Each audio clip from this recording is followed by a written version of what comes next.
Cinema ఇందుకు ఉదాహరణగా చెబుతారు. ఆ సినిమా తర్వాత జై బోలో తెలంగాణ సినిమాలో నటించవద్దని చాలా మంది అభ్యంతరం చెప్పినా వినలేదు జగపతి బాబు.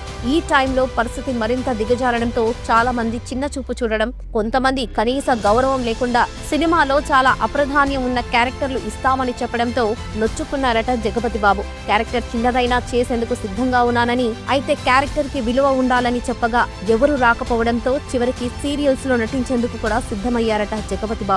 ఆ సమయంలో బోయపాటి శ్రీను దర్శకత్వంలో వచ్చిన లెజెండ్ లో ఆయనకి విలన్ గా అవకాశం రావడంతో సెకండ్ ఇన్నింగ్స్ మొదలైందని చెప్పవచ్చు. ఈ సినిమాలో జగపతి బాబుని పవర్ఫుల్ విలన్ గా చూపించేందుకు బోయపాటి ఎంత కష్టపడ్డారో అంతకంటే ఎక్కువగానే జగపతి బాబు కష్టపడ్డారని చెప్పవచ్చు. జగపతి బాబు గెటప్ కి గాను కాస్ట్యూమ్ సెలెక్షన్ పూర్తిగా జరగకపోవడంతో అప్పటికే తాను $1000 పెట్టి కొనుక్కున్న డ్రెస్లను రీడిజైన్ చేయించారట జగపతి బాబు. అయితే లెజెండ్ సినిమా విడుదలై జగపతి బాబుకి మంచి పేరునే కాక వరుస అవకాశాలు